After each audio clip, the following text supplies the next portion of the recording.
Hey guys, welcome back to the channel. Welcome to another video. It's another Premier League Aftermath video we've got in store for you today. Yes, the Premier League weekend has been and gone. Match day 15 of the campaign is in the history books, is in the record books. And we're going to be talking all about the major talking points from this round of Premier League fixtures.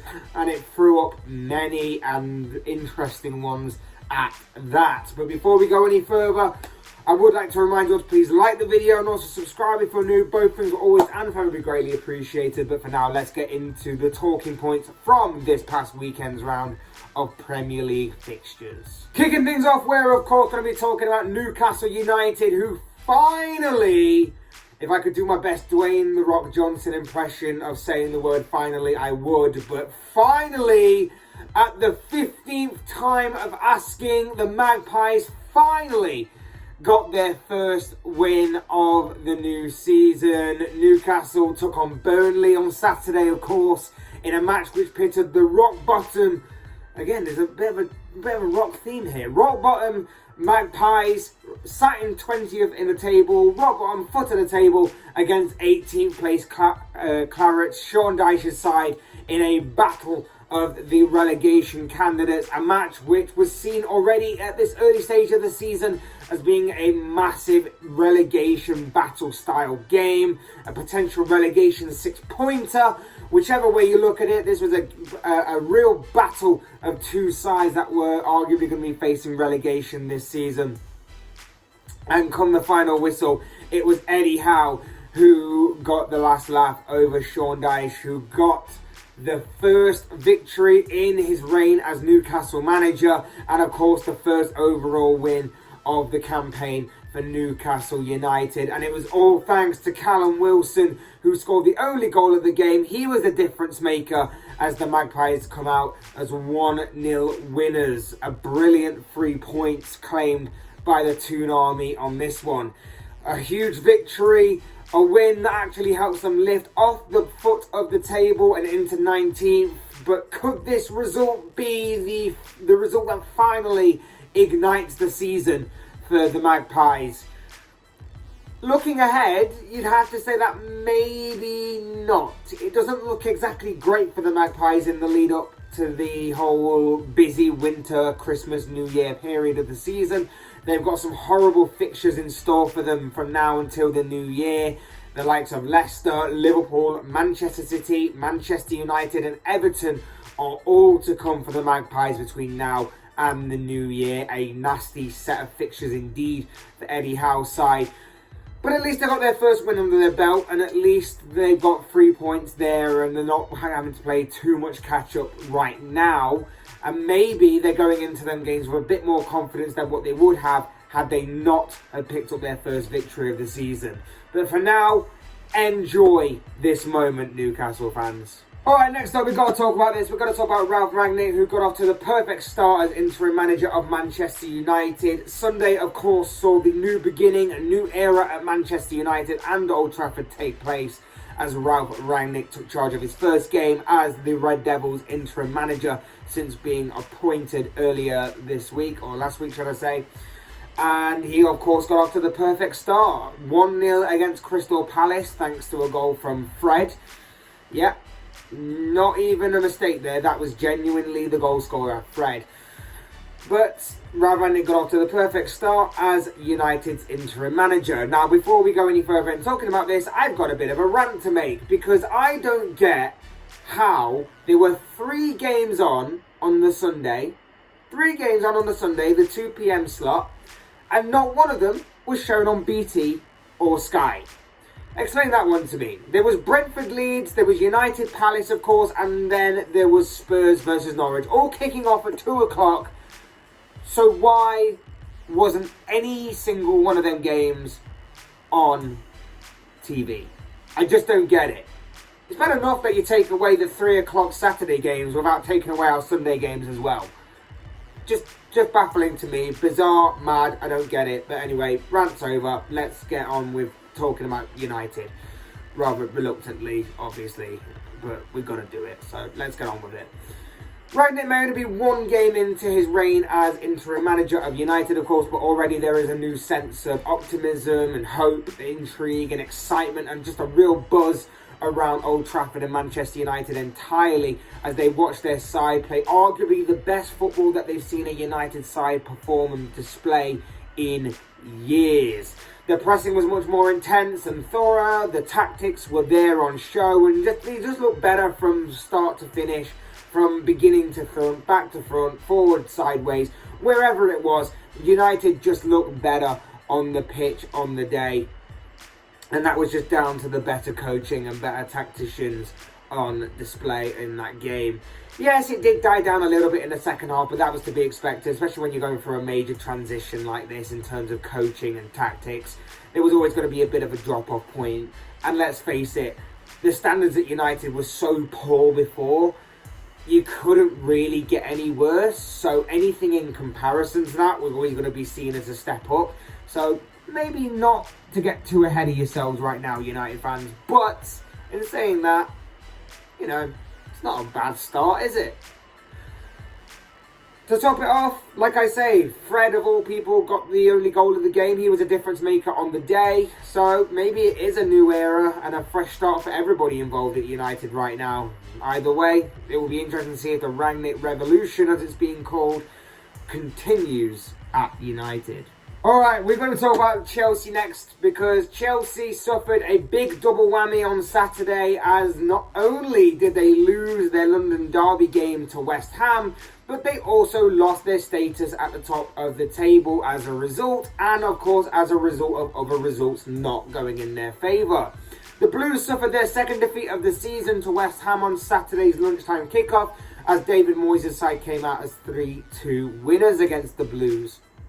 Chelsea took the lead through Thiago Silva before being quickly pegged back through Manuel Lanzini, who scored from the penalty spot after Edouard Mendy had given away the original spot kick. A moment of brilliance from Mason Mount soon followed to quickly restore Chelsea's lead, but in the second half, West Ham fired back. They quickly equalised in the second half through Jarrod Bowen, and then very late on in the game went on to score the winner through Arthur Masuaku, who caught Mendy out to gift the winner to West Ham, and who continued their great start to the season, got the bragging rights over their fierce rivals, and of course, more importantly, the 3 points. We should be talking about what was a fantastic win for West Ham, and it was a fantastic win for West Ham. It was a great result, it was a good performance, and they become the first side this season to score more than once against this really strong and resilient Chelsea side. And whilst all that is true, instead we are talking about something that's seemingly bigger, and that is the fact that this is being overshadowed by the fact that Chelsea had a poor display and they lose top spot, and that is obviously what the aftermath of this game is about. The Blues would go on to see both Liverpool and Manchester City both win in their games later on in the same day, and of course that meant that Thomas Tuchel's side slid down the table into third. Chelsea weren't great here, it has to be said. They haven't really been that great, in my opinion, for weeks. They just some way, somehow managed to get the results possible to keep themselves top of the table. I don't think they've been that great performance-wise, but this time they got caught out, and it was epitomised by the fact that Edouard Mendy, usually Mr. Reliable in between the sticks for Chelsea, had an absolutely shocking game for the Blues. But given his many saves this season, his quality saves, and of course the fact that he's probably saved the Blues a number of points during this campaign so far, maybe you can give him a bit of a let-off on this one. The worry for me would be to look at this and say, apart from a set-piece goal and a moment of magic by Mason Mount, Chelsea didn't really trouble West Ham at all defensively. They haven't really been that great, I don't think, attacking-wise, for weeks. Is it simply a case of just easing Romelu Lukaku back into the fold following his injury and starting to play more to his strengths and a bit more direct? Or does he actually hinder Chelsea? Second half particularly, Chelsea didn't really have much to offer in front of goal and didn't really trouble West Ham at all in that respect. So a lot to ponder here for Chelsea, but the bottom line here is, whilst Chelsea were poor, it was an absolute quality result for West Ham with a great performance to go along with that. Bragging rights and 3 points all go to David Moyes' side. Next up, there's only one man to talk about. There's only one name I really need to say, and that is all I really need to say, really, and that is Divock Origi. That's it. That sums up this entire segment. End it now. You want more? Okay, we'll talk about it then. We'll talk about it more. I can talk about it all day. Liverpool were once again saved on Saturday afternoon by one man, and that man is, of course, the man, the myth, the legend, the one and only Divock Origi. Yes, I'm bigging him up so much because it was absolutely incredible yet again. The Belgian has written his name into Anfield folklore and history by scoring a number of big and important goals for Liverpool when called upon the past couple of years in his Reds career. And on Saturday, he added yet another goal to that ever-growing list when he scored the winner in the 94th minute against Wolves as Liverpool beats Wolves 1-0 on Saturday afternoon. Incredible stuff. It wasn't the same free-scoring Liverpool side that we've seen and become accustomed to seeing in recent weeks that have been tearing teams apart. They were made to work for this result against a Wolves side who have proven to be strong, a disciplined and resolute kind of defensive unit this season, not conceding too many goals, but not really scoring a great deal either. And Saturday was another example of that. Bruno Lage's side, I hope I'm pronouncing that right, by the way. I never remember. Bruno Lage? I'll go with Bruno Lage. His side was set up to take a draw, and the game plan was simple. Defend deep, resolute, and then use Adama Traore's pace as a get-out clause and a way to counter-attack Liverpool and try to get yourselves further up the pitch. And if you can, maybe try and steal a goal or two.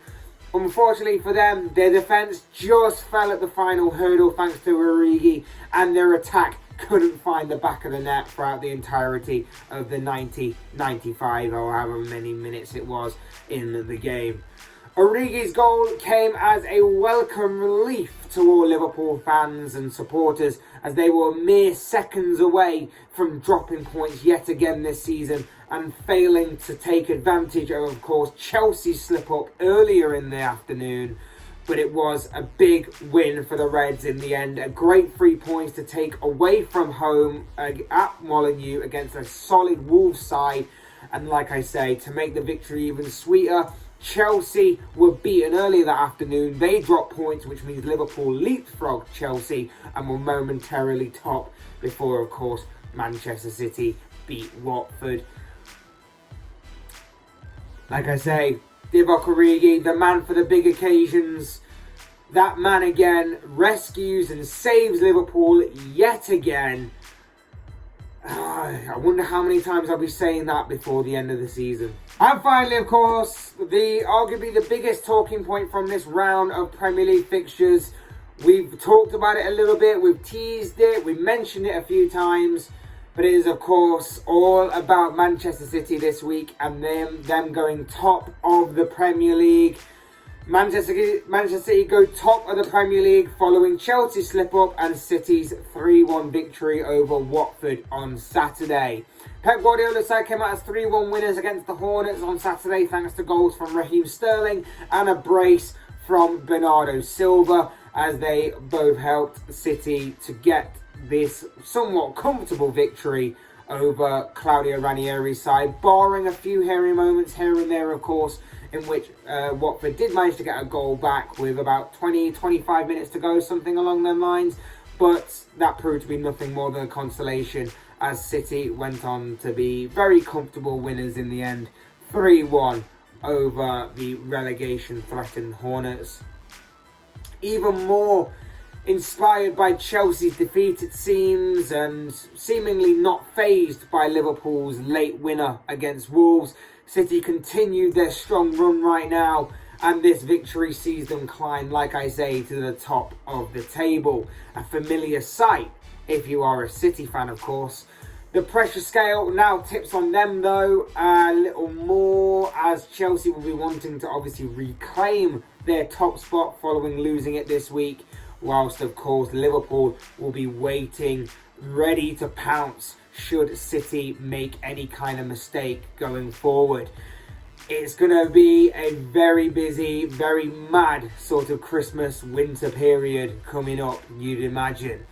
Let's also talk about Bernardo Silva. Let's quickly mention him. What a season the Portuguese star is having. Even more incredible is the fact, of course, that during the summer he seemed to be out of the door at the Etihad several months ago. Like, he didn't seem like he was going to be staying at the club, didn't seem like he was going to be staying at City, ended up staying at City and has worked his way into that squad. And with the way he's playing right now, he is in some superb and consistent and undroppable form right now, really at the top of his game, and best Bernardo Silva we've seen him throughout his entire career right now. And of course, he added 2 more fine goals to the collection that he's putting together this season. The Portuguese midfielder is certainly leading the charge for Manchester City right now. But the bottom line here is, of course, that City win and go top of the table. But of course, as I always say, these are just the thoughts, comments, opinions, predictions, whatever you want to call it, of this guy. I want to know what you guys think. What did you make of this weekend's round of Premier League fixtures that has been and gone? What do you make of the talking points that I talked about? Were there any other talking points that I didn't mention that we should have talked about in this video? Let me know your thoughts, your comments, opinions, predictions, whatever you want to call it, down below in the comment section, because I'm sure it will all make for interesting reading.